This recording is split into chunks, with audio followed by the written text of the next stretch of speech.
and welcome to another episode of the WRRAP Podcast where three are not particularly happy. One is, yeah. So, but in that, just summing up Welsh rugby. So, ladies and gents, how are we doing? Yeah, I'm All good, thank right. you. Hope you're all well. Yeah. Ordered the Christmas turkey this weekend, so Christmas is coming. Not too bad.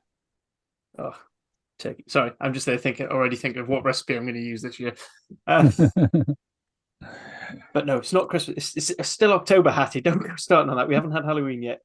Anyway, so just moving things on because we've got a lot of things to do, including picking our Wales squad for the autumn. What have we got on the news desk, Nick? Okay, we'll start with the Scarlets, who responded to the second row injury crisis by bringing in two loan players.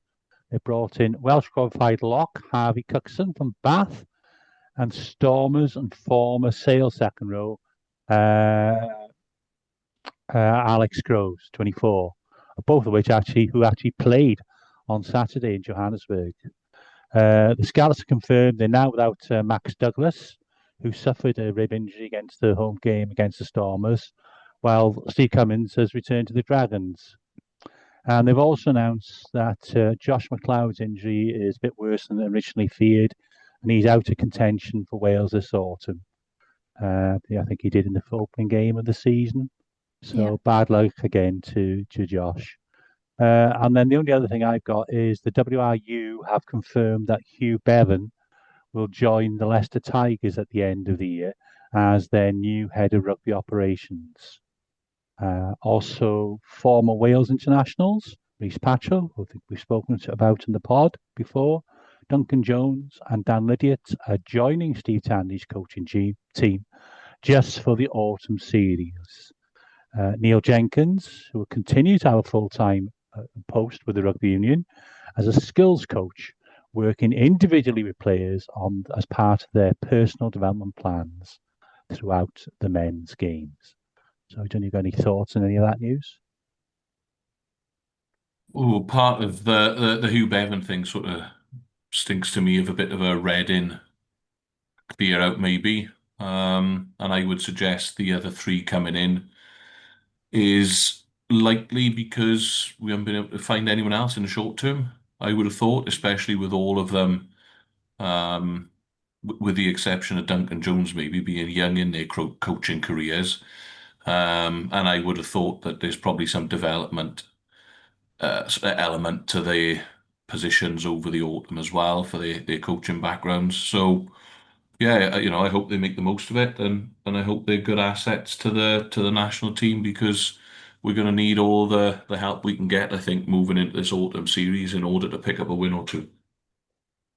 I think it's good. I think it's good that they've managed to keep a position for Jenks though, because he has been a constant for Wales, and actually one of the few good things quite often has been our kicking. Yeah, he's the one I'm surprised about actually being replaced in any fashion. He kind of felt untouchable. For a really long time, he was the one kind of going through every coaching change we ever had. So I was really surprised by that one. But it'll be interesting to see what Patch does. The only thing I'd add on the Jenks thing there is that if he has been he hasn't been let go, he's just been sort of sideways moved, if you like. It's a sideways that ways moved to him to go and work within the pathway, is my understanding. Now, coming into the national team, like in theory, most of those guys should understand the techniques around goal kicking and punting and whatever else it is he's coaching as the kicking specialist. And maybe it is a good thing that he is upskilling that pathway talent coming through. And I stand to be proven wrong on this, but during those halcyon days of Welsh rugby back sort of 5 years ago, from what 08 to 19, he was part of that.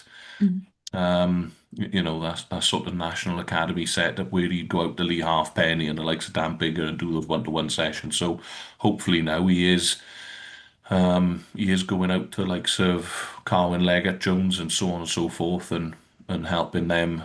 And for me, that can only be a positive thing. So I personally don't think it's a negative. Maybe arguably he's moving into a even more important role. Yeah, I was going to say I wouldn't say it was necessarily a downgrade or even as necessary a sidestep, because one thing we've all agreed on this pod is we need to start taking the development of new players seriously. And it shouldn't just be, this is, similar to how we talk about the women's game. It shouldn't be a stepping stone. It should be someone who is good for that role and is going to help with the development. Yeah.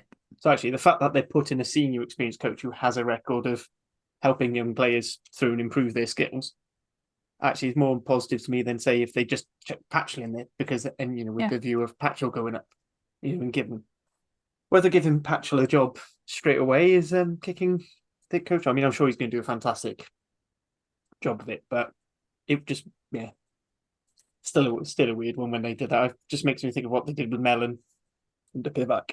Yeah, I just think that from the kicking perspective, it's going to be less about kicking strategy and more about working one-to-one with the place kickers on actual kicking technique. I think. And again, I stand to be proven wrong on that. Obviously, he'll have a say. It's not a, I got no doubt it'll be a democratic environment in terms of, and everyone will have their say. But I think he's going to be there more for the technical aspect of kicking rather than, the tactical element, if you like. When we come to discuss the Welsh squad and look at possible 10 selected, there's certainly one of those 10s who could do with working with somebody, and maybe even two. I'm sure they'll all improve, but certainly from a place kicking point of view. Absolutely. Right, so shall we move on to the events of the weekend? So first up was the East Wales Derby, Cardiff being hosted at Rodney Parade. Game I actually managed to go to myself. It was quite nice. Got to see Jamie and Gareth from the Dragons Lair pod and Simon from Cardiff pod. Also bumped into Wales Online journalist Ben James. Had a good chat there. So 24-17 win. Pretty routine for Cardiff, really. I thought I'll be honest, after about 20 minutes, it looked like they were just taking the piss and were actually trying at times. Not really a lot to say about this. I said this was probably going to be a crap game in the preview last week. It kind of was. Dan, I don't know if you've got anything more detailed to say. Yeah, I thought it was a poor spectacle as well, if I'm being brutally honest. We asked for I certainly asked for some blood and guts, and to turn it into an old school derby where you're going to go out and put a marker down. Let's not forget now that for those that are maybe new to the pod, the landscape of Welsh rugby is that potentially everyone is fighting for their survival and fighting for their jobs, and watching any 30 players on the field at any given time, you wouldn't have known that, to be perfectly honest with you. So I thought it was pretty a boring state of affairs, devoid of any real quality. Cardiff scored 4 tries that, to be perfectly honest, they didn't really have to work for. They kicked their way into the 22 for 3 out of the 4 tries through Dragons penalties, and ended up converting from close quarters. As we've spoken about previously on the pod, when teams get in and are close to the line, it's very difficult to stop them.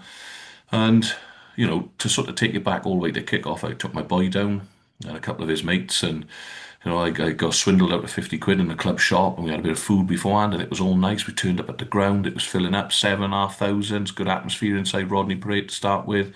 The light show, I thought the surface looked really good.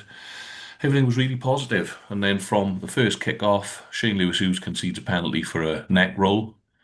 Kicked deep into the corner, 5 metres out. It's difficult to stop any team from there, really. And that just zapped the atmosphere in the stadium, I think. I was over in the Bisley, and that was like a library.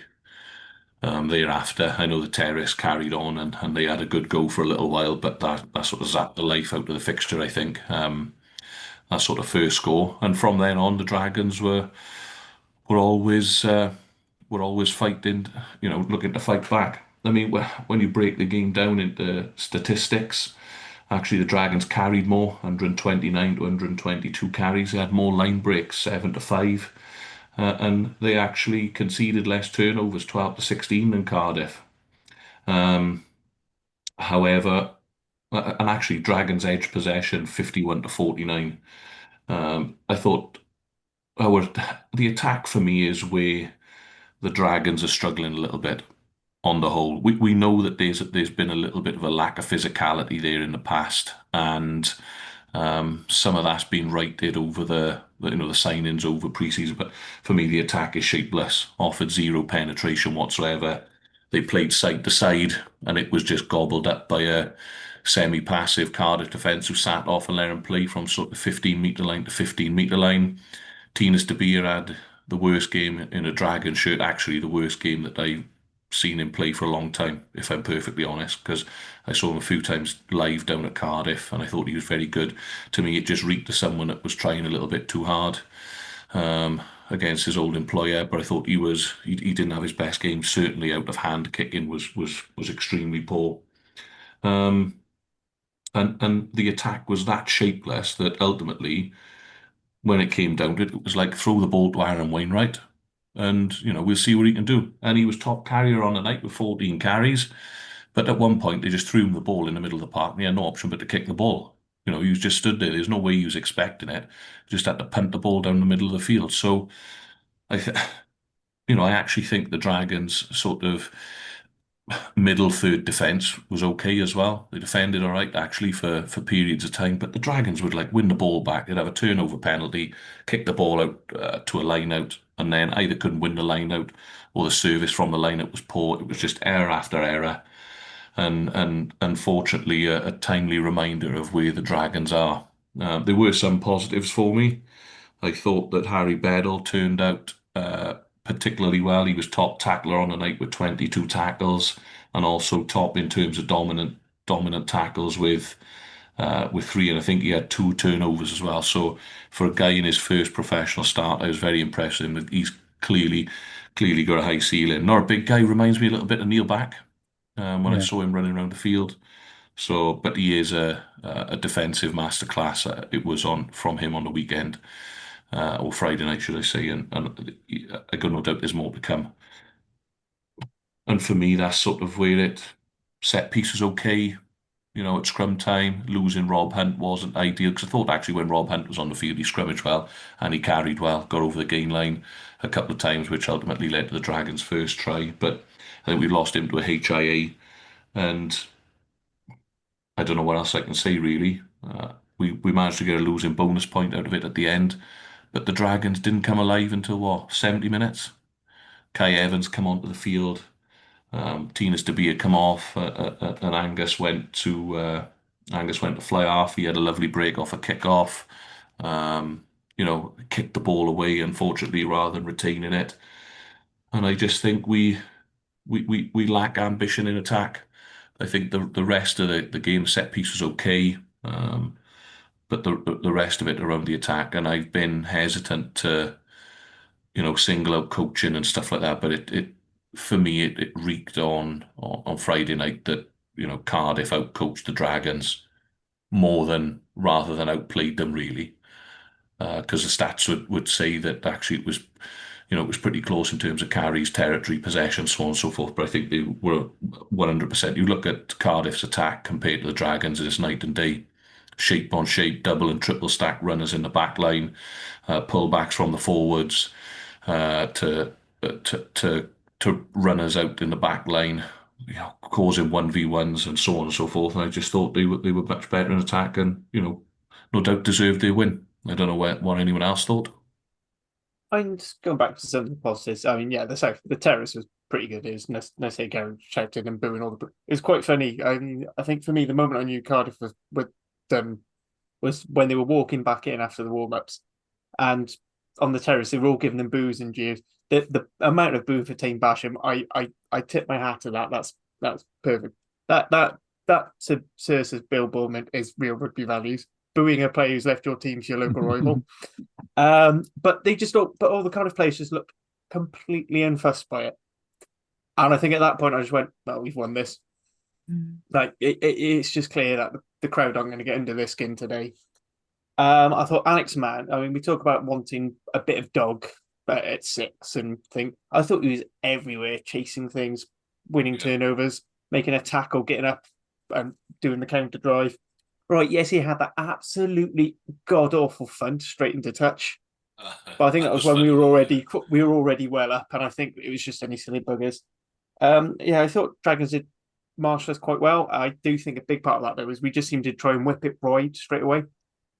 I think we didn't really try to work. We didn't try to earn that with anything. So I think the only time I saw like an inside ball was in the lead up to the Southworth try. And again, Alex Mann, I think it's one of the last things he does on the pitch. They come off a line out and he just inside ball. I can't remember who was the inside man.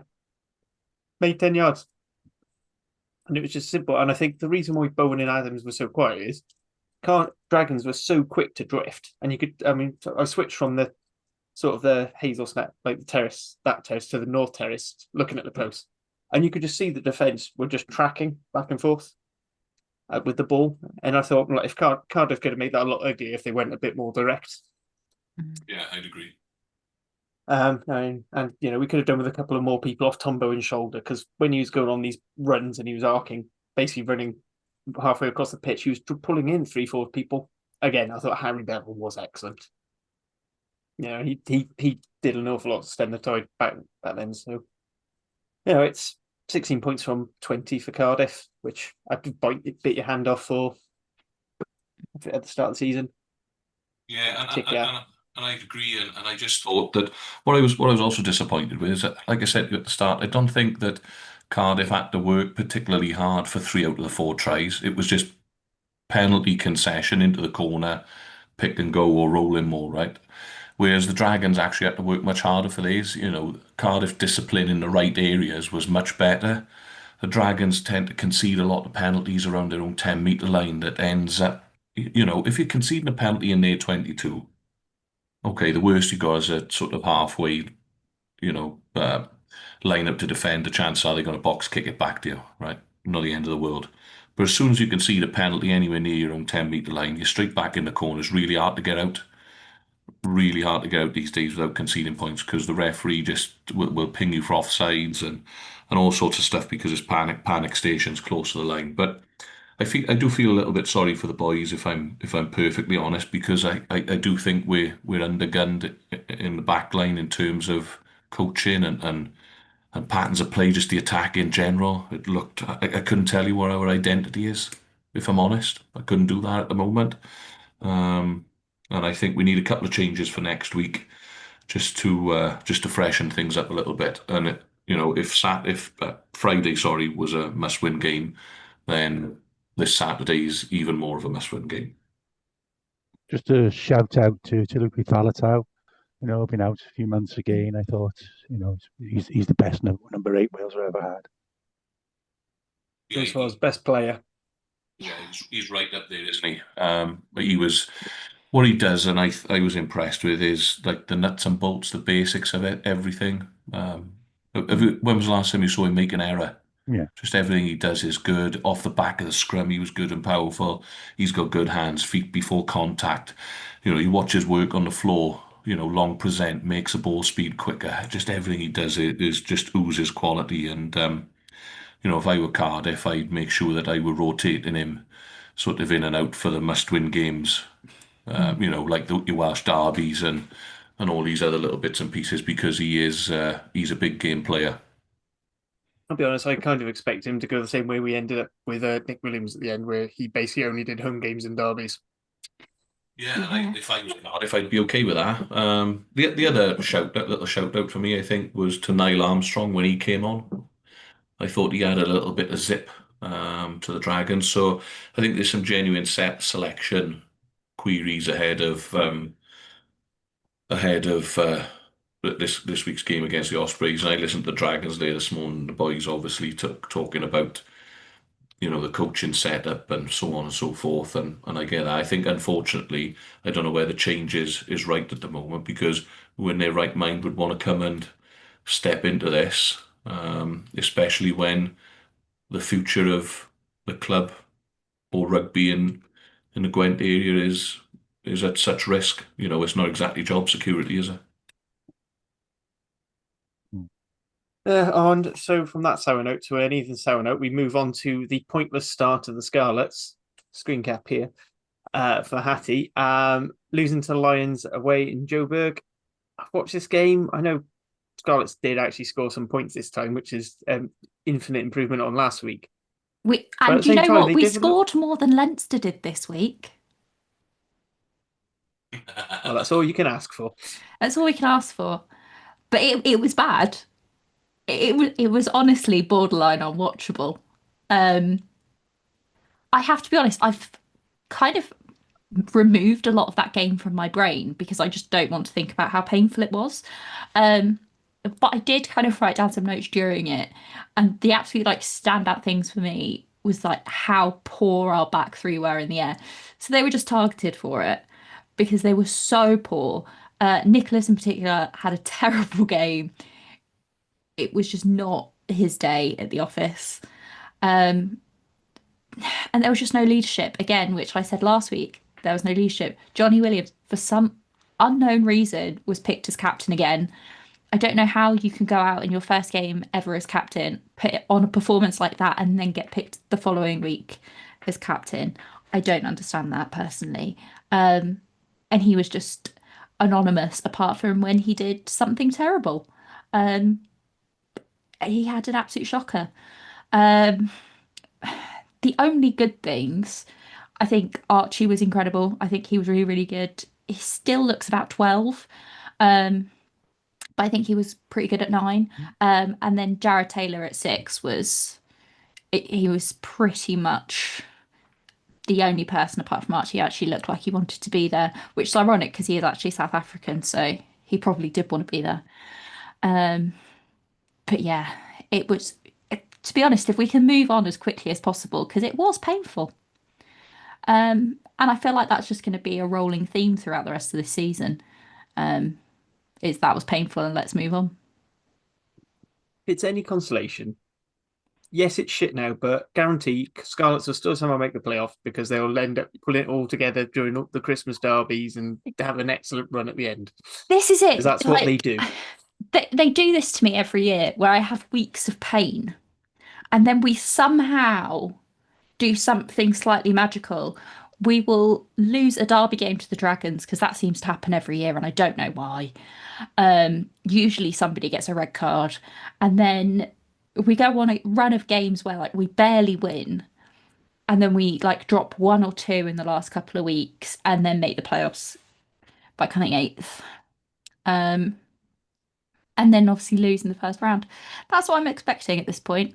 I know that Simon, what's his face, has said he put on Twitter, X, whatever you want to call it, that like change was coming. And I'm assuming that is a nod to the coaching staff. But like Dan said, who's going to walk in at this point when you don't know? You don't know if you've got a job at the end of the season. Yeah, I think to be honest, one of our biggest problem at the moment is this lack of leadership on the pitch. And it shouldn't just be one person as captain, it should be a leadership group, and there just isn't anybody.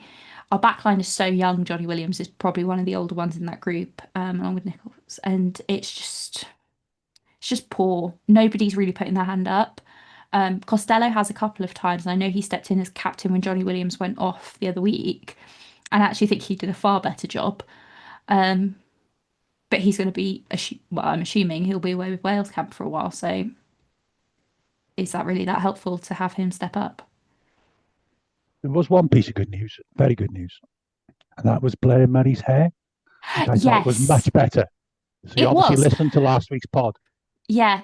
I mean, he's gone for like a strange mullet sort of thing where he hasn't fully committed to the mullet, but the like sides are a little bit shaved. But at least it wasn't the braids, and I think that's why we actually scored some points this week. There you go. So if he tidies up the Barnet fully, you will win next week. Do you know, maybe he needs a full mullet and just channel the power of the mullet, and we're ahead. For me, on the Scarlets, just very quickly, I think that the European Cup campaign needs to be thought very closely about but I just think with a squad depth, you can't compete on both fronts. And at the minute, you're rock bottom of the URC. And, you know, the chance of you getting out of any European Cup group are very slim. So do you just go, well, we send a bin juice to these fixtures and see what happens? And give But them the worrying, experience. yeah, the worrying thing about sending our bin juice to those types of games is that our biggest depth issue is in our forwards.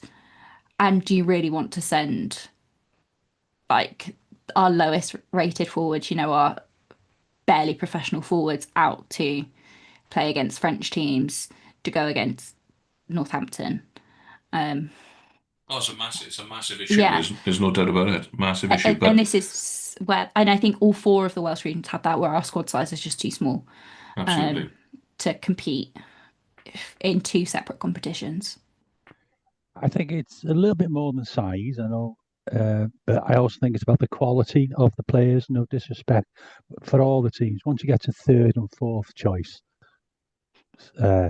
centre, or third and fourth choice second row, you really are. There's the team quality of player is considerably less than the first two or even three. Yeah, I mean, the same we keep saying with the budgets, isn't it? Is that you don't necessarily see it in that first 23. It's that second, third layer of player when your first choice players right. That's where these budgets squeeze you. I mean, Scarlets did really well last season because for the most part they kept their first choice 23 together. There was one or you had the one or two injuries, but they weren't like. I mean, certainly what they've got now, or what Dragons and Ospreys had last season. Cardiff to back three to a certain extent, but not. We were able to cope. One thing I do want to know is, do you think it's purely a personnel thing, or do you think coaching as well is an issue at Scarlets? Because they seem to keep having very similar problems all the time. Yeah, I think that there is a coaching issue. I think especially with our forwards, I think there's definitely something not right. It just seems to be, I think when you have a leadership issue to the extent that the Scarlets have at the moment, I think coaching does come into it, because yes, the players themselves need to organise it, but there needs to be some sort of kick up the backside from coaching to identify it, and to identify who the leaders are. And they don't seem to be able to do that. They don't seem to be able to work out who the right combinations are. They can't seem to get any kind of when it comes to defending a line out, for example, it's just poor. As you said, we're having the same issues over and over and over again. And it's just really frustrating to watch. And we're rotating in certain aspects and we're not rotating in others. And we have this habit. We did it last year and it paid off, where we signed sort of a crop of young backs who came from nowhere, and at least two of them ended up playing for Wales that year. And that's great, but you can't rely on signing nobodies and hoping that they're going to produce magic within 2 months. It's unlikely to happen. And I know we don't have the money particularly, but why have we signed, like Jake Ball, we've signed him and he's not played yet. I'm assuming he's coming in on a relatively larger budget than somebody else. And we're just having the same issues over and over again by just assuming that madness is going to pay off. In fairness, Jake Ball has played once, but I think he got injured basically straight away. I don't think he has. I think he pulled out before the game actually happened. No, I definitely saw the beard. So I went to have a look and see how much he'd bulk it, and there's a lot of comments about who's a bit more athletic looking now. It might. Oh yeah, it might have been in the first game. Yeah. I can fully understand the Ball signing, though, having to try and replace what's his name, Alex, the Scottish lad, Alex Craig, is it? Yeah, Alex Craig, who's gone back to Scotland. I get it, but we're thinking of Jake Ball 2019, not Jake Ball took a year off and played God knows how many years in Japan. Yeah, and I agree, and I just think that it's a sign of the times, really. Whereas Jake Ball probably is a comforting thing for him to come back. Maybe they're willing to pay him, I would have thought. Whereas anyone else you'd want to fill that gap, where do you get them from? How do you give them job security? How can you tell them they're going to have a 2, 3, 4 year contract, whatever it is, when who knows what's going to happen? Why would you come? Why would you come? I also think if you're going to sign a second row that's in their sort of mid-30s that hasn't played much recently, you're going to assume that they're probably going to get injured. I think that goes without saying. I don't know. I just don't think that the signing was thought through. I think yes, you're right. We needed somebody as a replacement, but I think they were thinking with their hearts a little bit and not with their brains. Yeah. Um, yeah, I said it just seems to be going bad for worse than this. I'm trying to find links and trying to stay positive, but it's not working. We're playing we're just badly. It's all bad, Harley. It's all bad. We might get it's more not all viewers. bad. Cardiff were at least meh. Okay, supposed to be actively bad. Right, we'll move on to the final game of the weekend, then we'll try and whiz through previews. Ospreys hosted Glasgow, former URC champions from the pre-season before last. I mean, had a quick look at the stats, and considering you had only a third of possession, the fact that you made almost the same number of meters as Glasgow says something, and it also means I'm not surprised you took a bit of a shellacking. Yeah, as anticipated, Glasgow gave them a thorough test, and unfortunately, they failed. Ospreys were in the game for 50 minutes, and you could argue maybe the scoreline flattered the away team a little bit, but they were most definitely the better team. And I didn't see anything on the evening to make me think they're not going to finish in the top four. Glasgow were physical, clinical. They've got a good platform from their scrum and their line out. Their driving maul is still a real weapon. But what they also do, they have able to test teams out wide too, and keep possession. So they are a good team. Some of our tries we conceded, particularly Dobie's second try, was just caused by poor defence. The gap was massive. So that was very disappointing. I do think the late changes to the team, and in particular to Harry Deves and Kieran Williams not playing, two of the players who perhaps epitomise the best of what the Ospreys are about, were crucial. Those who came in weren't awful, but there was a drop off. And as I alluded to before, I think the bigger issue then was when the rest of the bench came on, and when the away team were very much looking for, turning their pressure into points, and which they did. So to concede 6 tries at home on a wettish night is not great at all. Our kicking game was okay, but we didn't win a ball, I don't think, in the air. So it wasn't the case the kicks were too long, just that they were very good defending them. So hats off to them. Trying to take some positives. Well, I suppose we played 3 of what I think would be the top 4 teams this season already. So, but it's such a shame because in my head I sort of thought we might lose, but never by so many. And it was a shame because there was a decent crowd there and a very good atmosphere in Regent, even when we were losing. So, that was a plus. But it's a shame they couldn't give more to the fans who turned up to make them want to come back to the next home game. There was no bouncy castle this week either, which I thought was a shame. Sorry about that. Yeah. That's what you lost, see. Yeah, you needed the bouncy castle. It worked the week before. That's what you needed. I thought that the Ospreys rather would pip it this week. I know that's where I went for. I thought the Ospreys had started well this season, shown enough out in South Africa to pick up some sort of result, and to come away with nothing, I think is disappointing for him. I think you hit the nail on the head. As soon as you have to go to the bench, that's where things start to fall away. Deves is a massive loss. Having to play Morgan Morse there. For me, he's not number 7. No, but I don't think he had a bad game at 7. I think he just doesn't. He's just not a 7. But I don't think he had a bad game. Yeah, and I'd agree with that. He's a very talented rugby player, and we'll get on to the Wales squad later on. But you look at it, Ratty, Moriarty, Morse in the back row. The balance is a little bit off, isn't it? Mm-hmm. And the one thing I thought they struggled with, the Ospreys, was the fact that Glasgow are very good at putting 2 in the collision. And it slows your ball. They're that good at it. It slows your ball down a lot. And when you're struggling to win collisions on the gain line, especially 2v1, it turns a sort of 2-3 second ruck into a 7 second ruck.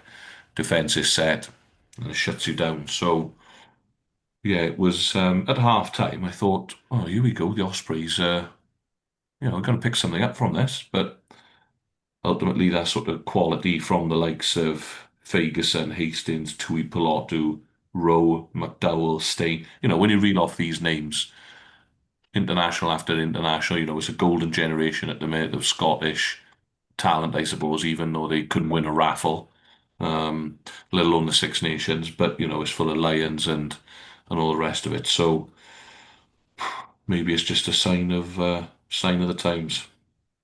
I think Tuipulotu as well. He was obviously used to watching international rugby, used to watching Tuipulotu being one of the best centres in the world.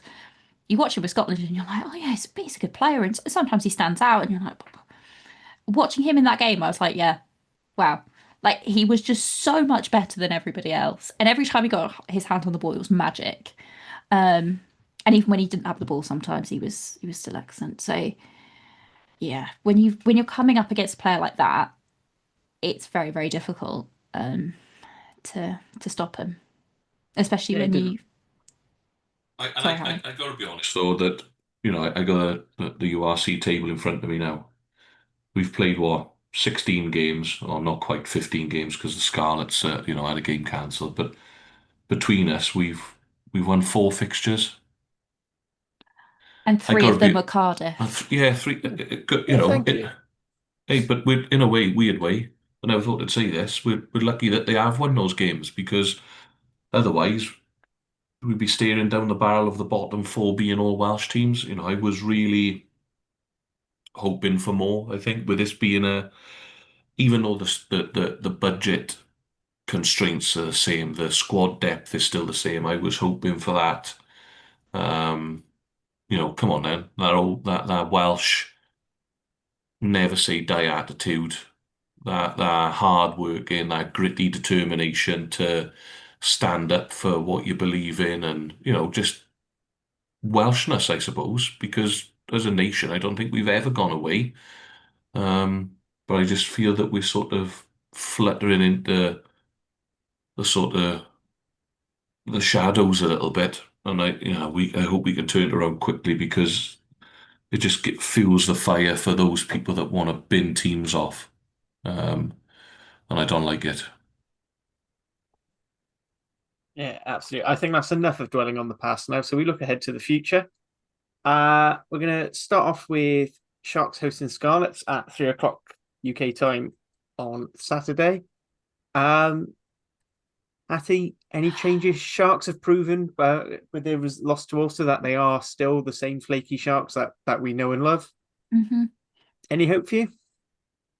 If we play like we did last week, no. I, I have to be like we're just shockingly bad. Obviously Jake Ball, etc. went down, and I know I've just kind of slagged off his signing, but if he doesn't play, there is no heft in that second row. And I think we need a little bit of an old head going into the pack, somebody that is used to winning for Wales and with the Scarlets, and kind of putting a bit of ballast back in. If Johnny Williams is captain again, I think I will throw a strop. Because it is the worst captaincy decision. I don't understand it. I don't understand it. I really don't. It makes no sense to me whatsoever. He has no background in captaincy. He has no overwhelming qualities that I would say would make him a good captain. And he's not a good captain. It probably sounds harsh, but if you've watched him try and captain, you'd understand. Quite frankly, I don't even know why he's in the starting 15 at the moment because he's not playing well. So yeah, I'm not hoping for anything. Because if I have even a glimmer of hope, I will be sorely disappointed. But yeah, if Johnny Williams is captain again, I will, quite frankly, I'll probably cry. Right, so we'll skip over the derby for now because we'll do that last as per tradition. So ending the weekend, as always, is Cardiff versus Edinburgh at 7:45 on Saturday. I think this is the S4C game.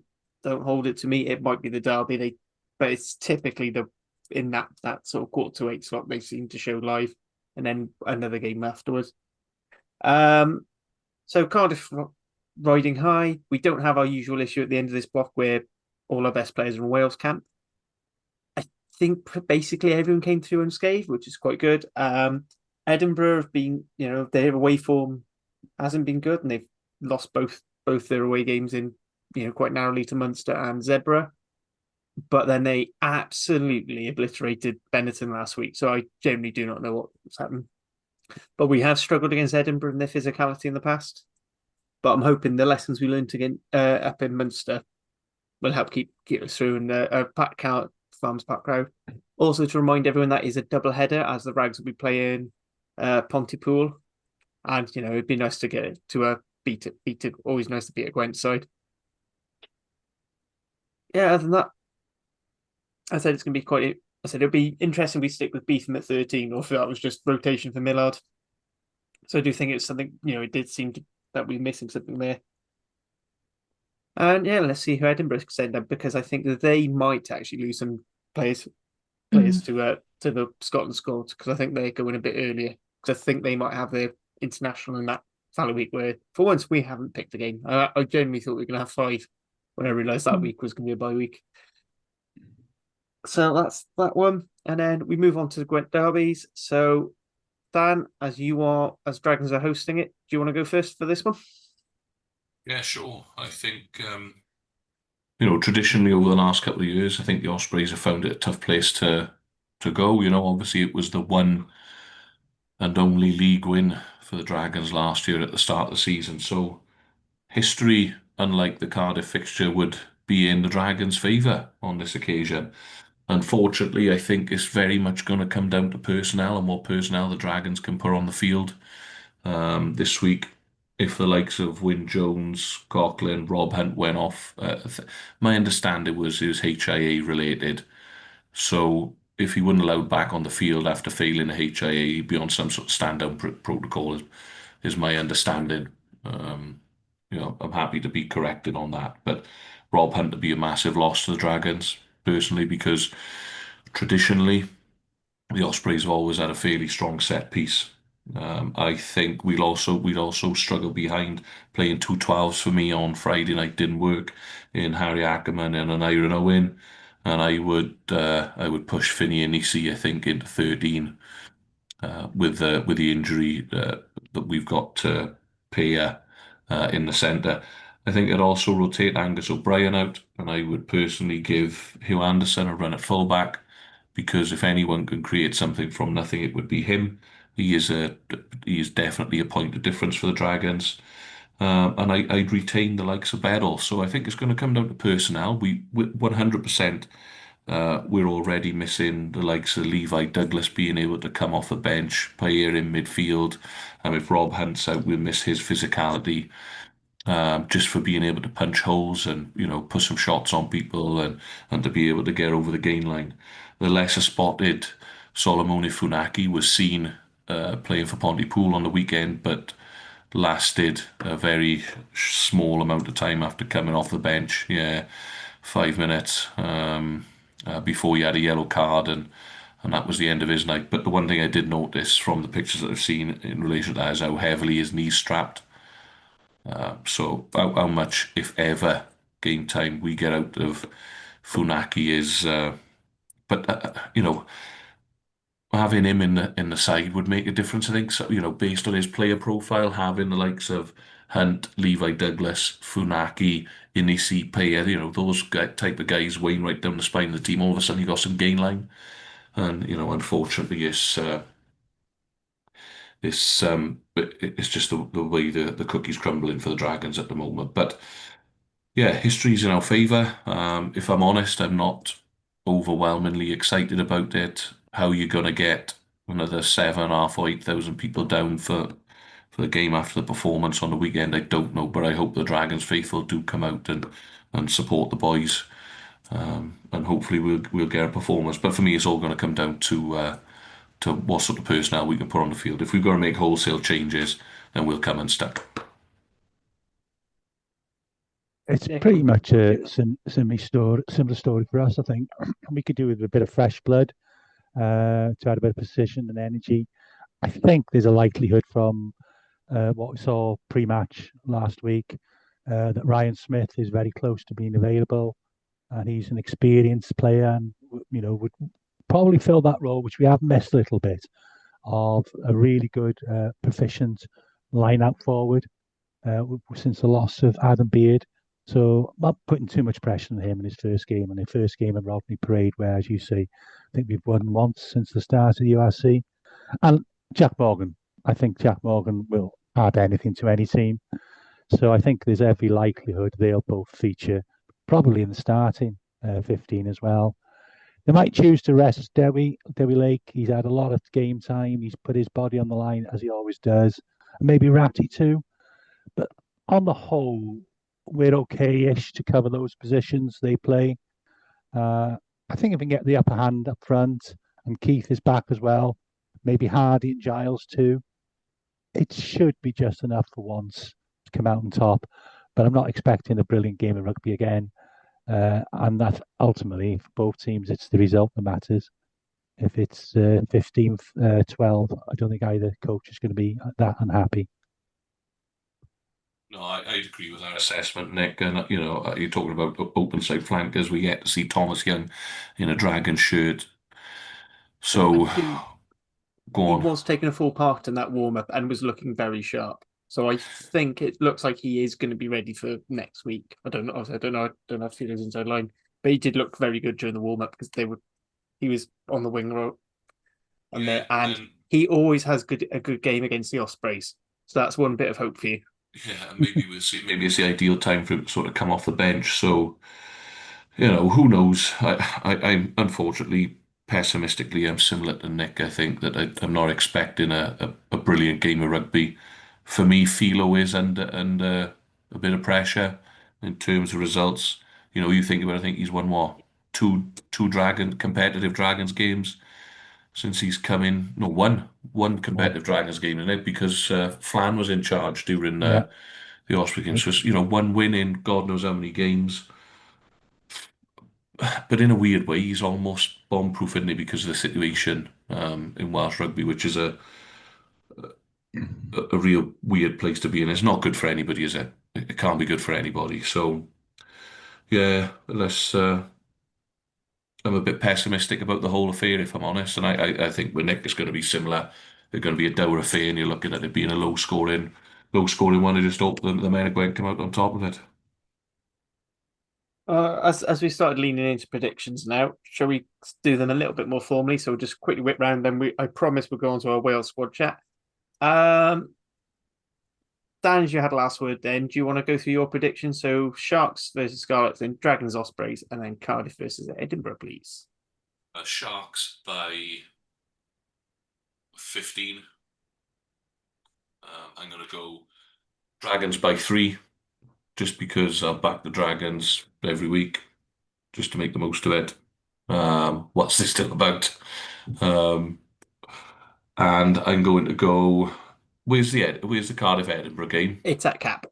It's at Cardiff Arms Park. Okay. Cardiff by 4.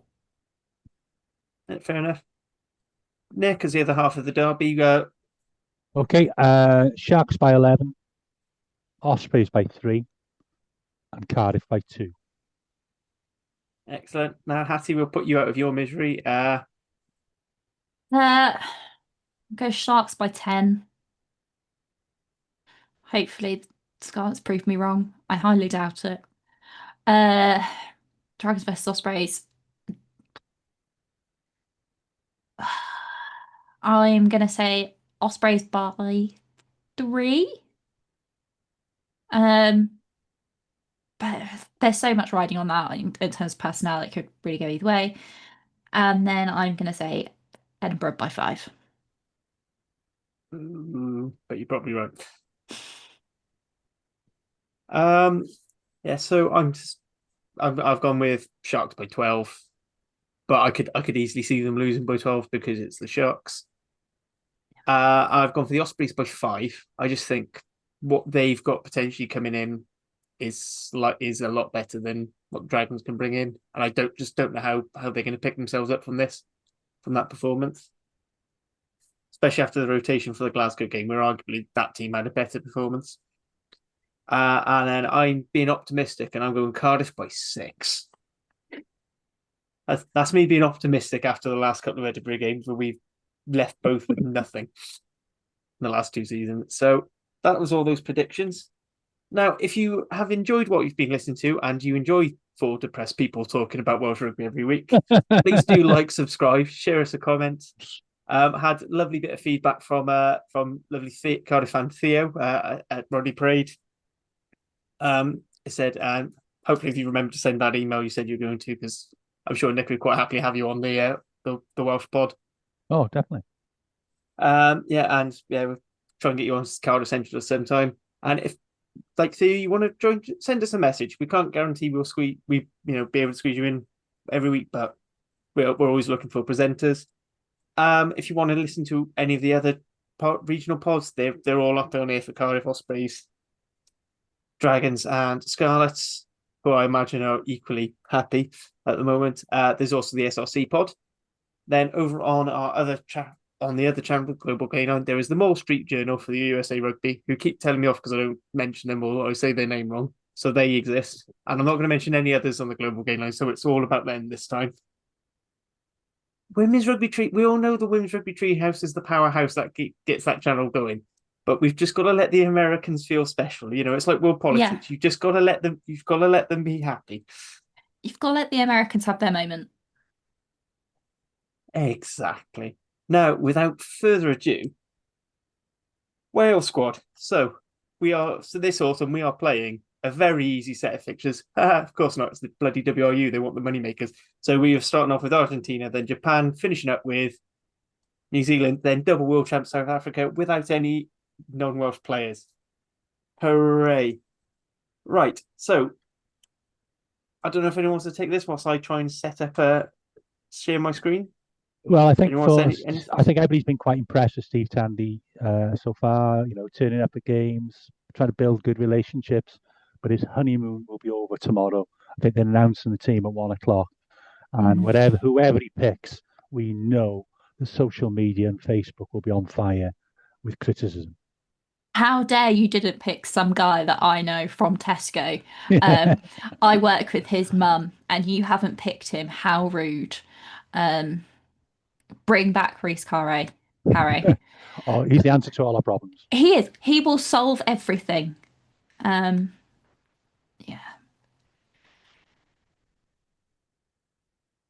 Right, let's see how this ends up working, because I have no idea.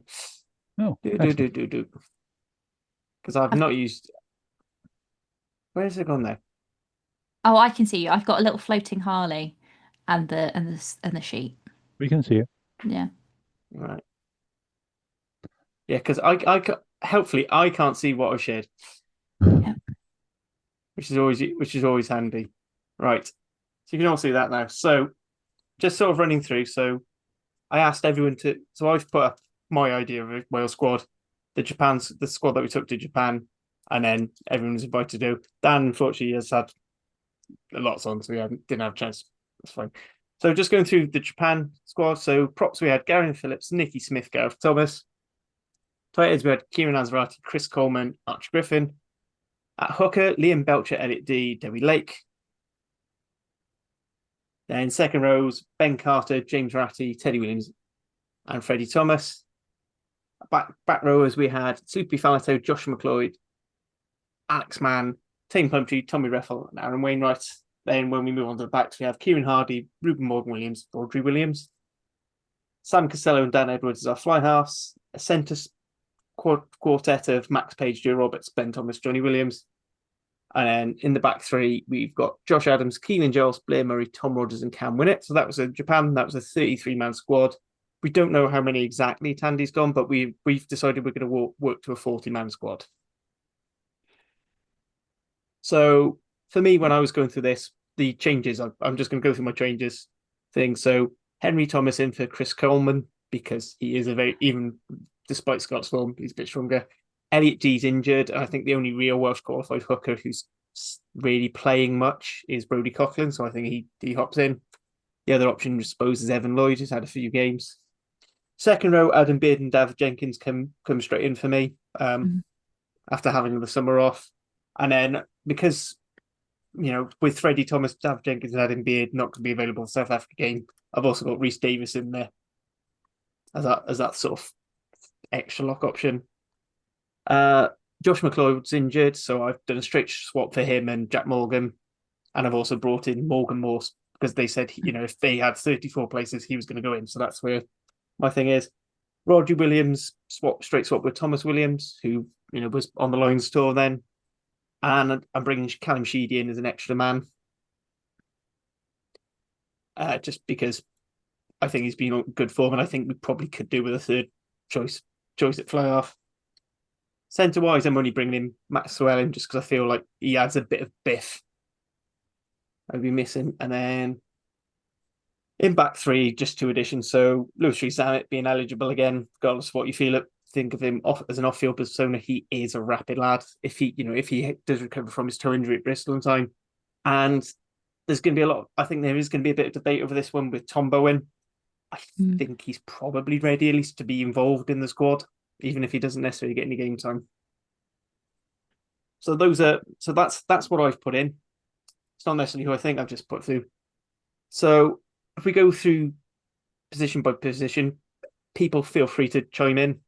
So starting with the props. So Nick, you think Wyn Jones instead of Garen Phillips? Obvious reasons, I'm guessing. I just, Garen has got a lot of potential, but he was defensively weak on that try. Dobie scored second try, overran it. His scrummaging is improving, but is it a case of who we're playing? Wyn Jones, not on the best form, but is doing okay. He's been there, he's done it. He's played at the very highest standard for Wales and the British Lions. So that's just a call. Unfortunately, when we get when we get to tight heads, it's Hobson's choice, really, isn't it? They just haven't got the quality there, and ultimately, when you play in New Zealand and you play in South Africa, we're going to be found out there, and it's not necessarily down to the loose head. Yeah, there's a saying on Women's Rugby Treehouse that the Welsh prop cupboard is empty, and it turns out it's not only empty for the women, it's also empty for the men. So I don't know where all of our big lads and lasses have gone, but if they would like to take up rugby, it would be nice. For me, there's an argument that, tight head props are most important position on the field. No doubt about it. And when you look at our choices there of Azarati, Griffin, Thomas, Coleman, and throw Dylan Lewis back into the mix now he's back in Wales. Personally, I'd take Dylan Lewis over Azarati, if I'm honest. I don't think Azarati's international standard prop lacks a bit of physicality around the field and is not a massively good scrummager. But I think everyone would probably I'd be happy to see Henry Thomas start. He's probably our best tight head prop, I would have thought. And for me, Nicky Smith has to start the first game as well, based on his form. I think he was excellent for Leicester against Bath. I think he scored a try as well, didn't he? Nicky Smith scored a try. I'm sure I saw his name in the try column. So that's where I'd be going there. But yeah, like Nick said, it is Hobson's choice. We are really lacking a cornerstone for our scrum. Maybe we've been, and again, this is where you look at it, you go, well, this is the failure of the pathway in there. We had Adam Jones, and then we had Tom Francis come through, who, did manage to lock a scrum out for us thereafter. We had, who else do we have in that interim the heir period as apparent well? was Sanson Lee, wasn't it? And he just could never stay fit. Yeah, just injury after injury. And again, I don't understand why. Leon Brown as well was injury after injury, and he was the heir apparent. I know, and we've had this problem for a long time. I remember I played with Jamie Coursey, who went on a Wales tour to Australia. And I grew up playing with Jamie, nice guy. And he was a converted back rower into tight head prop just because they they've never been around. The talent ID stuff has to be going down. In Wales now, has to be going down the spine of the team and going, right, we need tight head props.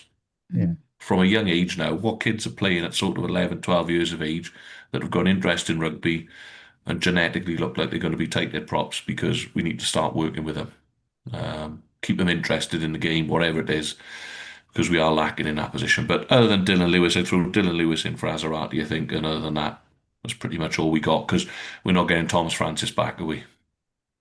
No. I said, and I was thinking about the other Welsh qualified tight heads, and I was thinking, well, Sam Wainwright isn't really playing for Cardiff. No. He's third choice behind Havan Sebastian. I don't think Havan qualifies for Wales at all. I think No, he'd I have to think be up it's for I think 3 it's years. Scotland Argentina was his Yeah, that's right. Yeah. And But he's he'd have to played have, recently as well. yeah, he'd have to have 3 years out of international rugby anyway. Yeah.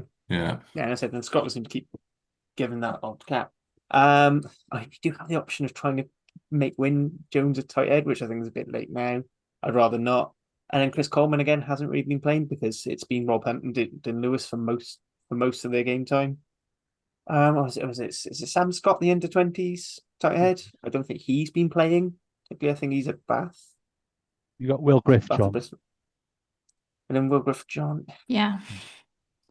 But He's due one good game. It's like Lance the Slaughter tight head, isn't it? You look at the loose heads that are going to be coming to town. Apart from the Japan game, I think it's. Well, even then, I mean, I wouldn't put it past him. Like Japan had our number in the scrum out in Japan. I wouldn't even put it there. They're very good technical scrummagers. And we just don't. I don't think we'd have the mass to make the most of it. We're bottom book if they're going to push us around the Principality in a couple of weeks. Come on, guys. Come on. We need to have a little bit of positivity here. All right. So bit because prop is depressing me now. So do you want to agree? Dylan Lewis in for Azarati and Wyn Jones for Garner Phillips. Any real pushback? Yeah, I think I agree. Yeah. I mean, or if you want to put an extra set of props in, that's not necessarily who I want. It's more about who I think they'll pick. Yeah. Yeah, my only the thing with Wyn Jones is just on an age thing. I think it's completely up to what is the goal. Are we looking for a quick win, or are we looking at development? And that's where it goes with Wyn Jones for me, and some of the others throughout the squad as well.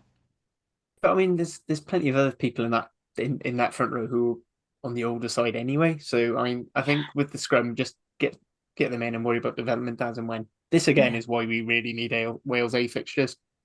Yeah. Instead of filling out the stadium for a fourth fixture, why not do Wales A, Portugal? Let's get. Well then, anyway, so we'll put that in. So Hook also doing that. Hookers, any pushback on Belcher, Coughlin, and Debbie Lake? Again, I'm just going on who's fit, really. Yeah, it's only that I haven't heard by Elliot D. I do like Elliot D. I would be pushing for him if I knew he was coming back for his experience again.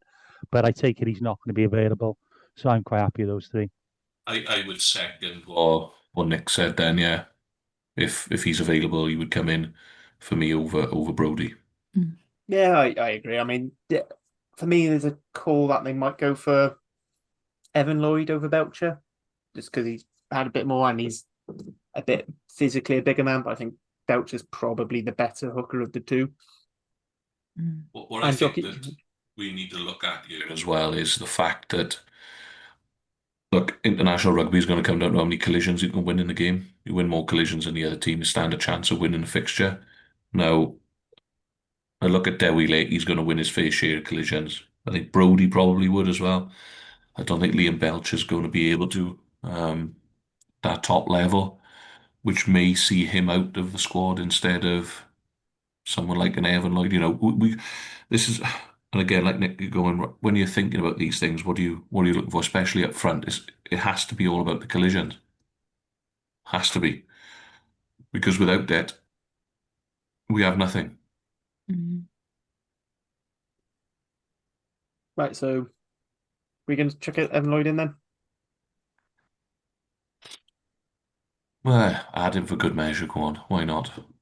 Or we can have him as a fourth hooker, and we just extend the squad or take some from somewhere else. I Just mean, for me, you know, he's, based on his profile, he'd go in instead of Belcher. yeah. As you can tell, I'm really sold on the squad. I threw out for myself. It was mostly just trying to fill in the extra spots. Right. So that was relatively quick and painless. Let's go over to second rows. I'll be honest. For me, it was just basically I felt we needed a couple more second rows in Japan, especially with Freddie Thomas being more. Teddy Williams is injured, so I thought I just thought, well, you know, and Rhys Davis is a nice solid lump. He does all things. Another option you might look at is Matthew Screech, who has been playing. You know, he's been one of the better aspects of the Dragons. But I think that's sorry, Hattie, go on. Oh, I was going to say, I think one, you need more than 4 locks anyway, I think, when you're playing that number of games. But secondly, I think our first choice is probably going to be Beard and Jenkins. And they're not going to be available for a game. So we're going to need a bit of depth there. I would say, though, I watched the Exeter game the other day. Jenkins, for me, I really like him as a player. I think he needs to put some heft on. The Exeter scrum, although Exeter came out and out winners, that scrum just got absolutely decimated, and it was primarily because there was no heft in that second row, and Jenkins is just he's a bit of a beanpole still. Oh, see, now I watched it at the game where they come back against Northampton, and I looked at Jenkins. I thought he'd had himself a good off season. There was a wide angle shot of him trotting across the field, and I thought he'd been on the Arnold Schwarzenegger diet over the summer. He looked as though he put a bit of beef onto me. They got eaten alive on Saturday. Was it Saturday or Sunday? Absolutely eaten alive by the Queen's pack.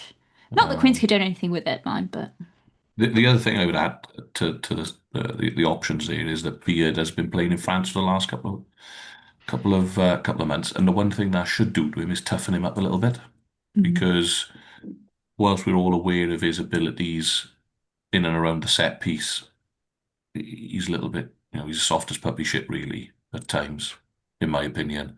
He's not a gnarly, hard-nosed, hobnail boot second row like your Alan Wynne-Jones, your Etzebets, your you know, your James Ryans, all these people who are gonna, just keep Marwood, Toje, and so on and so forth. So hopefully that's toughened him up a little bit. But which fixture are we without them for? The first one? No, the last one. The last one. South African.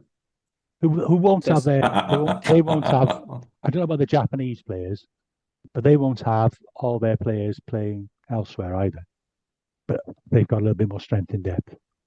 There's enough players who play for like the Sharks and the Bulls. And Yeah, the Lions, absolutely. and so, Absolutely. they're still going to have players like Sasha Feinberg and Gomezulu, or they're going to have Henry Pollard. Like that. That's just 2 options at 10, and they'll still have Etzebeth. It's all relative. They'll be fine. They might be missing Colby, but I don't think that's going to be an issue. Oh no, they might have to play. Oh no, so now Aaron's I think's playing France now. But they'll have be Edwin van der Merwe. He'll be playing. Oh no, because he's terrible, isn't he?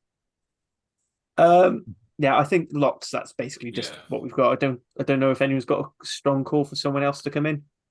No, I think the first 3 fixtures there needs to be Beard and Jenkins for me in those slots. That would be my choice. My big worry with those 2 is neither of them are particularly strong ball carriers. Like David Jenkins, one of his USPs is he nukes rucks, which is useful because that can help with quick ball when you haven't necessarily got the best ball carriers.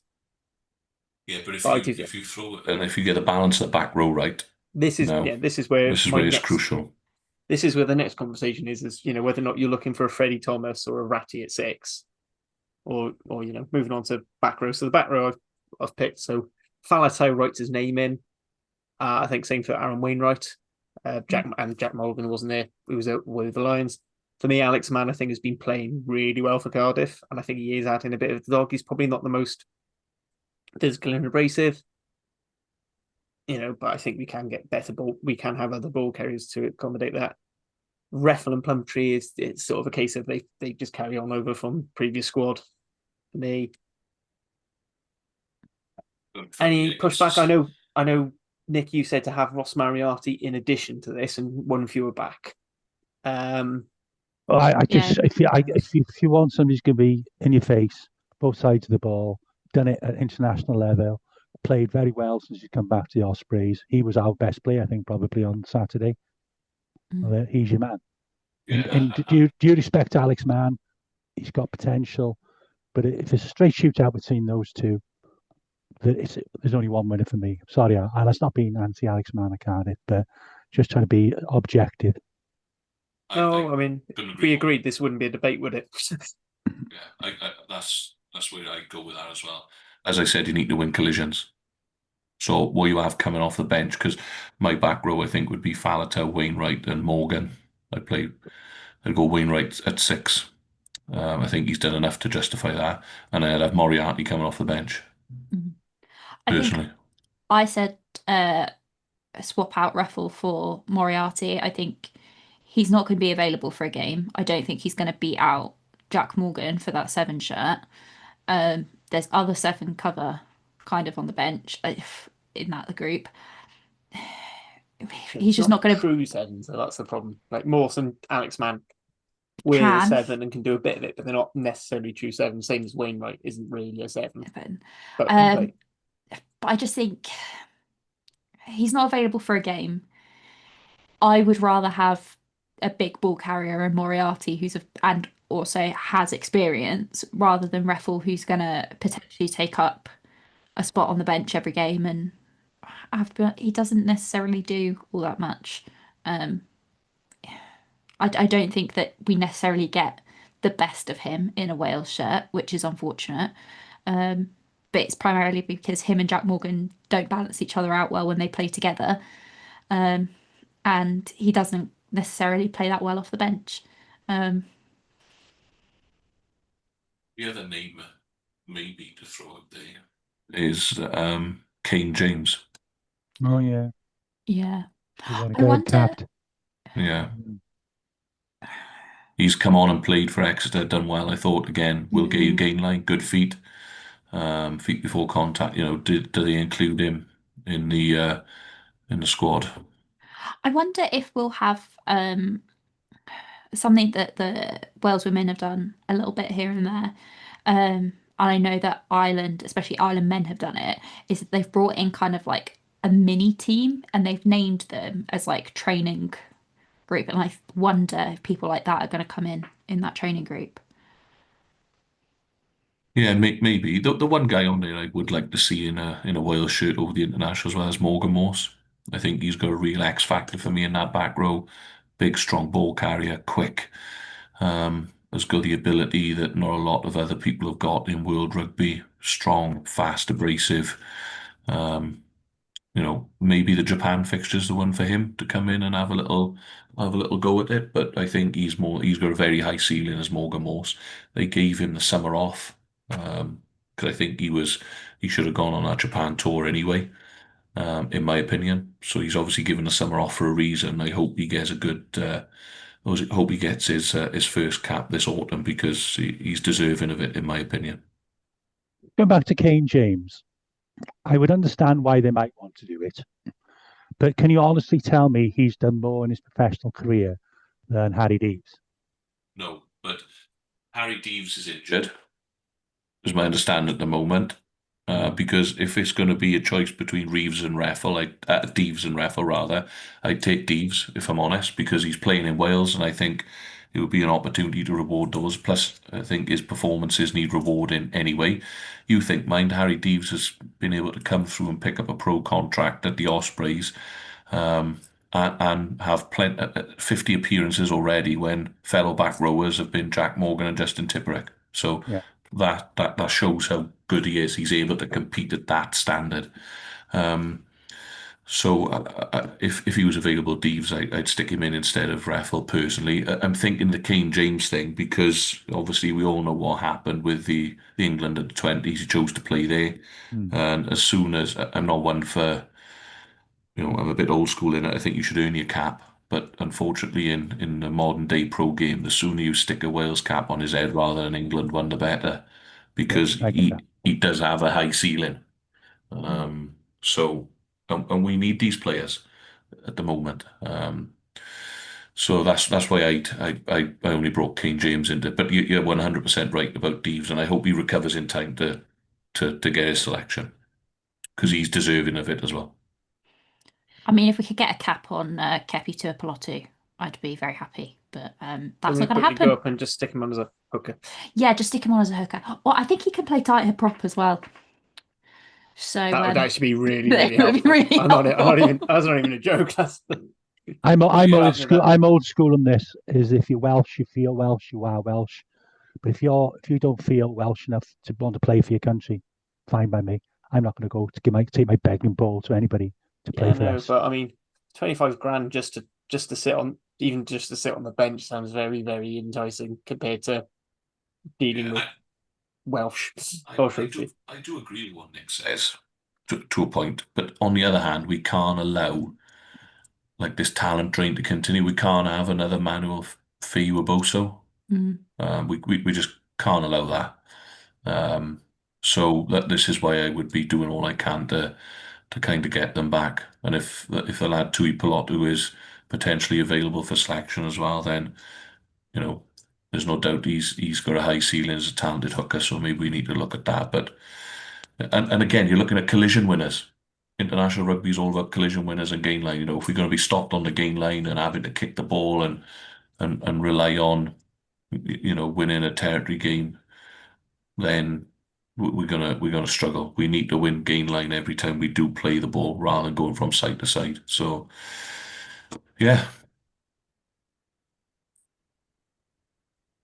Right, so final verdict on this. Do we want to have Ross Moriarty in as well as the others or instead of someone? Well, if we've got to sacrifice someone in the back line, if we want to bring Moriarty in. Yeah, you on the back line I've put, so you might not necessarily agree with all the players I've put in there. Well, So. put him in as an extra for now, and then if we take somebody else out, we'll be still back down to 40. Or we can just say we're having 41 players. Okay. It's our squad. We can do what we like. Yeah, absolutely. Exactly. Stick him in there. We'll have 41. Stuff for you, man. Based on what I'd written out, it was basically in place of where I put Tom Bowen with Nick, so that's fine. The other debate whilst we're just before we finish forwards is I've put Dewi Lake as my captain. Hattie, you think Jack Morgan? Personally, I think Dewi is more effective as a captain, certainly from what I've seen, than both captains for Wales. Yeah. But Jack's a fantastic player and he will lead from the front. But I feel like Dewi Lake is better referee management. And I think that's almost as important as anything else. I do agree with you. I was just thinking, who is the golden boy? And that is Jack. So I wouldn't be surprised if he's named captain. That's what I'm saying. I don't particularly. Do I think Lake is maybe a better captain? Yes. I just won't be surprised if it's Jack. No, I won't be surprised. I just think Lake is the better option, personally. Yeah. Jack for me. I go ahead. So Jack for me. Yeah, I think yes, captaincy is about like who's gonna speak to the ref really well, but I think Jack is more well known to the public. I think he sounds better in interviews, and I think that's why the WRU prefer him. There you go. We might go back to co-captains then. Yeah, well, I agree with you, Harley. I think Jack is a fantastic player, but I think Dewi is that little bit more experienced, and I would go with Dewi for the captaincy. I just want Jack to play. And the other thing is, Jack is our team captain, and I think it's very hard for anybody to captain your club and your country. Alan Wynne didn't do it, so for me, Jack's fine for us as captain when he comes in, but I would stick with Dewi as team captain. But 6-1 after, isn't he? There. Yeah, true. All right, moving on to the other half of the teams. So scrum halves, is there really any debates on these three? I think Rodri played himself out of the jersey so far this season. Unfortunately, Thomas is our number 9. And I don't think either of the Ospreys boys have done anything. Not to worry. And unless Gareth Davis is going to unretire.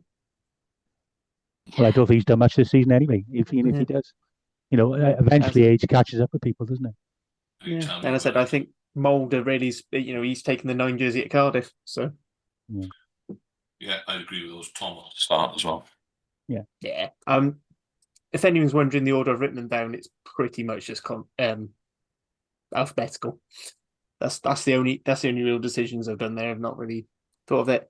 Fly halves, Costello and Edwards are the incumbents, and I said I think Sheedy's been on good form, and I feel like we could do with another 10 if we can afford to expand the squad out. I think with Sheedy as well, he would bring a little bit of experience off the bench. So if it did get in a tight game, probably against Japan, I can't see being too tight in the other fixtures. He would just bring that little bit of organisation to the back line, kick us maybe into corners, kick the ball into the corners so they have to attack from their 22. Yeah, I'm quite happy. I think Sheedy's played well this season, and I'd be quite happy to have him as a third 10. Yeah, I think for me though, I think Dan Edwards starts. I'm inclined to agree because I think the team that won out in Japan, start them as close as possible and then bring in from there. Moving on to centres now. This is a bit more of a interesting one. Like, do you go for 5? Do you go for a few less? I think Max Verstappen just comes in because, again, he just adds something a little bit different. Goes 10-12. You may notice that one name has been overriding with Johnny Williams and Nick Tompkins, who, again, 1 is playing very well for Saracens. 2 is playing well outside of ball-playing centre. So I think that's something that we need to bear in mind as well. And then Joe Hawkins, just because what would you bring him back if you want? Who's the ball-playing centre at Saracens at the minute, though? Owen Farrell. Exactly. Now, there's a difference there between Owen Farrell and Ben Thomas, because while Farrell is a ball-playing centre, he's also his level of physicality is international level. He's going to bang people. So even if you played him at 12, he'd be able to truck the ball up as well and get you gain line. There's a difference for me there. Now, I agree, Johnny out and Nick Tompkins in. I'd go with that. But when you're looking at, again, our centre partnership, for me, you need to be looking at gain line. Which of those individuals on there are going to get you gain line? Well, I'm going to make a case for Kieran Williams. I don't think Max Page has done anything. I think with Page and me, I think they're suffering a little bit from second season syndrome. They've not really shone in any of the games I've seen. I don't think they've had a taste. They need to go back and work on the games, get some really good performances into the Scarlets. But I don't think Max Page should be anywhere near the squad either. No, I'd go along with that. I'd be happy with that. Yeah, I'd be happy with that. I think Kieran Williams is a tough little nuggety type of character. Whether his physicality and his overall physical makeup would be able to cut it at international level, who knows? But he tends to do all right at URC level, doesn't he? He punches well above his weight. So there's only one way to find out, I suppose. But for me, again, it's all about gain line. And if Kieran Williams is going to be the one to get you gain line with Max Llewellyn outside him or Nick Tompkins to get you a bit of gain line, then that's what we got to look to do. Because, when Wales have been at our best and in our pomp with the likes of Roberts and Foxy at 12 and 13, both different players, but both able to get you gain line in different ways. And that's what we need. We need to win collisions in midfield and get over that gain line. I think for me, I was never somebody that was like, oh, we need to get, bend the rules. Joe Hawkins needs to come back into the Wales squad. But having watched him play for the Scarlets, I think it's a solid choice. I think it'd be really surprising if he's not included in the squad. I think he gives you a bit of flexibility. I think he's come back and he's a much better player than he was originally. So I'd be really surprised if he's left out of the squad. I don't think he's done enough for me, if I'm honest, Joe Hawkins, this time around. Yeah, it wouldn't be for me this time, I don't think. I think it's likely to be a shout between him and Kieran Williams, really, isn't it? I think it's one or the other. I think it's going to depend on whether or not you want your 12 to be a ball player and just if you can track it up, great, but it's not going to be the main part of your game. In which case, do you want both your main 12 options to be that? In which case, you go Joe Hawkins and Ben, and then you have someone like Maxwell in or Nick Tompkins coming in and being a bit more physical. I suppose what I would say on that though is if you want someone who's you're talking about Tompkins playing well outside of Farrell who can his physicality could do a little bit of both. I suppose Hawkins would be the one who could A, be the ball player and C, gave some gain line as well. That way, he's a big lad. He's almost mixing Kieran Williams and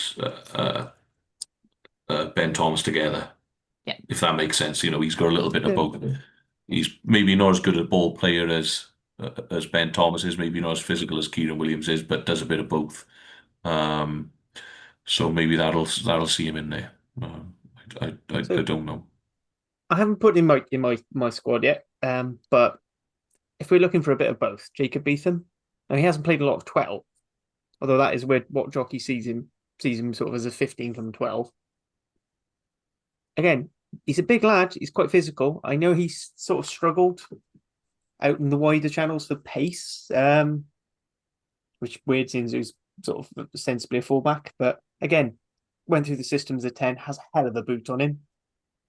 Whenever he has had to kick goals for Cardiff, he's been near enough dead on. I think we need to see a lot more of him, Harley. Yeah, this is the thing. The problem for me is if he can put a good run of games together for the Six Nations, he's got a good shout. Yeah, absolutely. So, what are we thinking of final set for centres? So, Max. So quick, yes, just yeses and nos. Max Llewellyn. Yes. Yes. Keith from Leith. Yeah. Oof. I want to advocate. I've got to say yes. I've got to say yes. You've got to back. But I would understand if they went with Hawkins. Yeah. Yeah. Right. So then we've got Ben. I'm going to skip Joe Roberts. Yeah. Probably the only dedicated to proper 13th all classic 13 I can think of really. I think we're all agreed on Nick Tompkins. Yeah. Based on current Ben Thomas again. Yep. Yeah. Right, and then it's just a case of does Joe Hawkins come in? I think personally, I think him over Kieran Williams, but could swap him out for one of the back three because looking at the back three, does Keelan Giles get a sniff in that in reality? Probably not. Again, it was me. Keelan Giles, a lot of these are carried over, and then I just want to. Yeah, no, I don't. I'm just looking at it now. Though you think out of all those players in the back three, there, does he get a sniff? Probably not. Does Joe Hawkins get more of a sniff in midfield? Maybe. So therefore, you could swap him out. I'd be happy to swap. Is it maybe a case for another centre because three of those names, Max Llewellyn and Nick Tompkins, not could be available for South Africa, are they? Yeah. So again, you'd stick Hawkins in there. Yeah. Yeah. Good shout. I said, I suppose you can. I know Nick Tompkins has played on the wing for Wales, as has Joe Roberts, and Ben Thomas can cover fullback. It's not his best position, but you can afford to lose some back three then because you've got your versatility. Right, so going through the back three. So Adams, for me, I know. Yeah. Hattie, you left him out for Ellis. I just forgot about him, to be honest. It's because he's just quietly getting the work done. It doesn't need to be flashy. He's just doing his job. He's just going through. Yeah, I said it because I actually think Josh Adams is pretty much back to his best after the summer. That's for me. I just forgot about him. I have to be honest. He hasn't really shone for me, but I think the starting back three personally would be Adams, Murray, and Louis Rees-Zammit. If Louis Rees-Zammit's fit, and therefore the others sort of make up the numbers. Ellis I think has done okay. As Hartley's saying, Tom Bowen for me has got to be in the squad based on form alone. I watched him play on Friday night. The Dragons kicked Pauline straight to him, but the guy's electric. You get him in space. So I think he deserves his opportunity. And the only other guy that I've been sort of mooting around in the group chat has been Carrington at Bristol. Yeah, but again, I think he might also be injured because I think Yeah, I think just he is. everyone in Bristol is injured. Yeah, he is injured. I just thought that the But times that I've seen I him do this agree. I thought playing, he's been pretty good he's on the So we been ball. need good. to see more of him. Yeah, I agree. 2, 3. Everybody can have, oh yeah, certain players can have 2, 3 good games, but I just think you need to see a certain. I'm on the fence with Tom Bowen as well. Obviously, I've watched him a lot for the under-20s. I don't know if he was injured in the summer, but he didn't really feature for the 20s as a starter. He's electric, of course he is.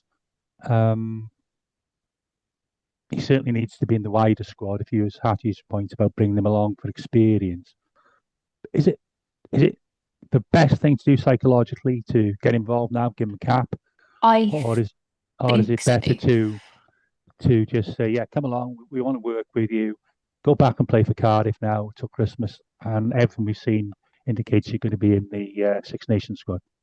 I think it would be really unfair to leave him out purely because I think out of any Welsh player at the moment, he's not just in wingers, but just generally, I think he's probably the informed Welsh player. So to leave him out would be bizarre. After four professional games of rugby, I've just been the devil's advocate here. Yeah, but It's how been more often? than that. He did have quite a few at the back end of the last season. Oh yeah, so. sorry, he had a few last, didn't he? Sorry, But like, So- how quick did we bring George North in? How quick did we bring was it Louis Rees-Zammit in? They were different. George North was a big man at 18, 19. Luis Rees-Zammit had out and out pace at 18, 19. Yeah, but so was Bowen. Like that's Yeah. as well as his footwork, and him actually being really physical for his size as well. I don't think I'm people not saying appreciate just how hard he is. But Look, I as I say, I I was want to be about to devil's back up advocate. your point anyway before I just went and argued against you.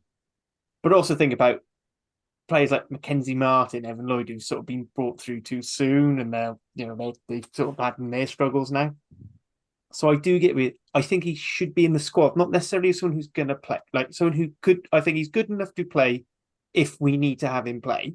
If we pick up a couple of injuries, but I think the experience of being in that squad Oh yeah, will be good for him because I think that's something that will just help take him up to. We're talking about players like Sione Tuipulotu, who when they're at club level just look unplayable. yeah. I think Tom Bowen can be one of those players. So I'd like to see him. I'd just like to see him there or thereabouts. I just think, going back to your Mackenzie Martin point very quickly, like it is different being a winger. When you're a young number 8 that's sort of 20, 21 years of age and you're having to go and mix it against these big, airy arse 31, 32-year-olds who are, have been doing it week in, week out and year out for the last 5 or 6 seasons, that's a different ask. Whereas I think that Bowen, for example, there's almost no pressure on Bowen, really, because if it doesn't work out, everyone will go, "Oh, it's not his time yet. He's a little bit small, blah, blah, blah, blah, blah." Yeah. Whereas if it does work and he does have a bit of a storm, again, he wouldn't start. But he may offer that little bit of X factor coming off the bench. You imagine him, you imagine being a front 5 forward and seeing him come on the field at sort of 70 minutes, you're thinking, "Oh, please don't run at me. Please don't run at me." And you get him in those spaces, give him one-on-one opportunities, and he's going to beat the man. So I just think he offers something that a little bit different, and it's probably a bit easier being an outside back than it is being a forward or a fly half. That sort of thing. He complements Murray quite well as a left winger because he's got a good left foot as well. Yeah, exactly. So. I think actually back at Cam Winnett, we haven't spoken about Cam Winnett. I think he's been solid in the times that he's played this season. A little bit no frills, solid under the high ball, can kick, good step. So yeah, I think that's those are probably the obvious choices, aren't they? The ones that are on that list there. We get Yeah. half right, we'll be pleased. Yeah, the only other one sorry, not the only other one I said was Carrington, but another one that we talked about briefly, and I think you told me that he wasn't qualified yet, was Jack Walsh. No, Yeah, he's no, got he's I've been told, even though he's been in the UK for 5 years, you've got to be 5 years in the country you want to play for. Right, and how long's he been in? I think he's on his 4th year now. I think he'll qualify just before the 2027 World Cup. Because again, for me, he seems like a quality operator. I'm genuinely surprised the USA haven't tried snapping him up. Yeah. because they seem to be trying to get hold of absolutely anyone who potentially could play for them. Like Mm. even like I know same for Canada actually. I know a couple of people around by me who've been called up into training squads. Like what's one guy the Canada team actually paid for him to fly over, and that's Canada putting their hands in their pocket. And they don't do that for anyone. Especially not their men's squad. Exactly, but yeah. So I said I feel like Keelan Giles deserved his spot on the Japan tour.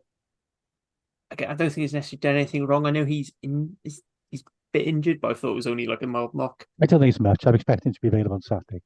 But I think if we're putting in a couple of extra centres, then He could miss the out. one who is he the one who goes? At the very least, at least him. I mean, you put in Ellis Me again. I kind of agree with Dan. He's not really. I think He's in he's struggling in a struggling Scarlet side, which I think might. Yeah, and I go also against think him slightly. with Louis Rees-Zammit coming back to being available and Tom Bowen in the form that he's in, I think the likes of Giles and me can miss out. I guess one thing is sorry. the interesting to me is what wing if we are assuming Zammit comes in, do you think he carries on with the right wing, or do you think he's the sort of person who Jockey would like on the left wing in his attack because he does like his pace on the left? Potentially. You have Josh Adams and Tom Rogers then is your sort of right wing. Yeah, and I think solid defensive, good under the high ball types.